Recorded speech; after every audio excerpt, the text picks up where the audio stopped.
Hey guys, Cutter Truth here with some more Battlefield 3 Aftermath DLC gameplay for you all, and today I'm going to be going in depth on the brand new game mode introduced with Aftermath called Scavenger.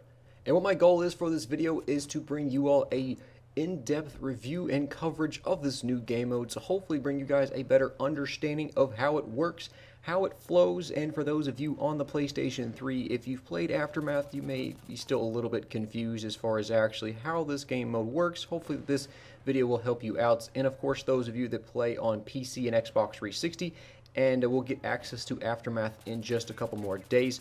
Hopefully this video and review kind of helps you get a grasp on the new game mode Scavenger and to how it works.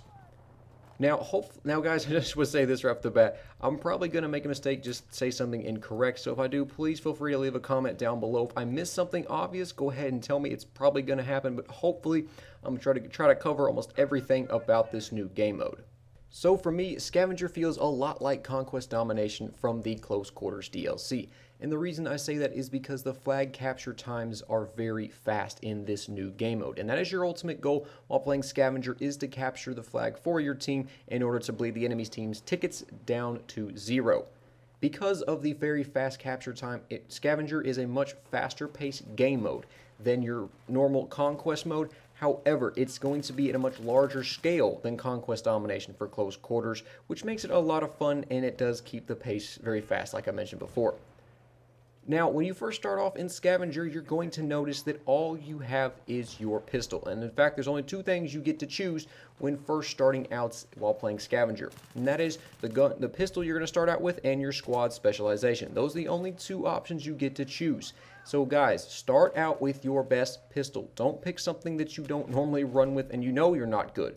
Pick the pistol you do the best with, because oftentimes you're going to have to kill an enemy, maybe even two, before getting the chance to pick up a weapon. And when you do run out of ammo in that primary weapon, you're going to have to rely on your sidearm sometimes. So make sure you're picking your best pistol to start off.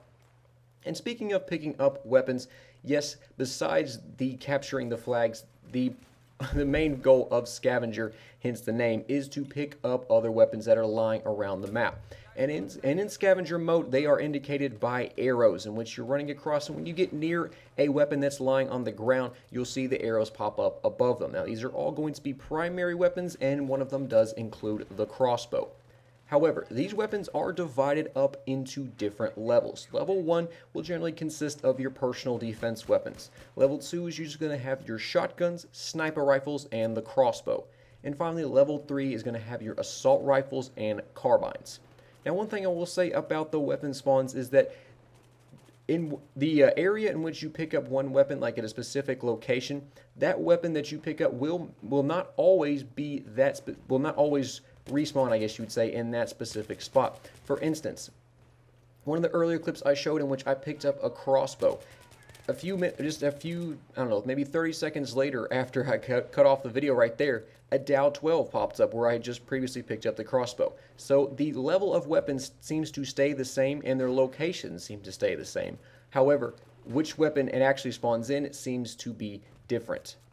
Now, another thing you're going to notice about these weapons, the primary ones that is that you get a very small amount of ammo. Generally enough for 2 clips, except for the crossbow. I think you get a total of 9 or 10 shots. So you need to make sure that you're honestly conserving your ammo just a little bit when firing. Don't just blind fire with guns all the time, because you will run out of ammo very fast, especially if you're using something like an MTAR 21. Now, for those of you that are wondering, yes, there are ammo boxes on the maps. However, at the moment, I'm not exactly sure where all of them are located. Generally, they're going to be located near one of the flags. At least I know one of them. I can't remember what map. I think it's Markov's Monolith. It's located near the Bravo or E flag. You guys can correct me if I'm wrong. I do apologize. Right now, I'm not sure. I haven't had enough time to find these ammo boxes, honestly, because I keep dying so fast in this new game mode. But I can assure you guys that the ammo boxes are there, but you're probably better off going to find a new weapon as opposed to running for the ammo box, because every time I have run for that box, I usually die from an enemy with a primary weapon. Now, one last thing I want to say about the weapons you pick up in Scavenger is that starting at around level 2, I believe, the guns become pre-equipped with attachments on them. For instance, like your shotguns and sniper rifles usually come with a laser sight on there.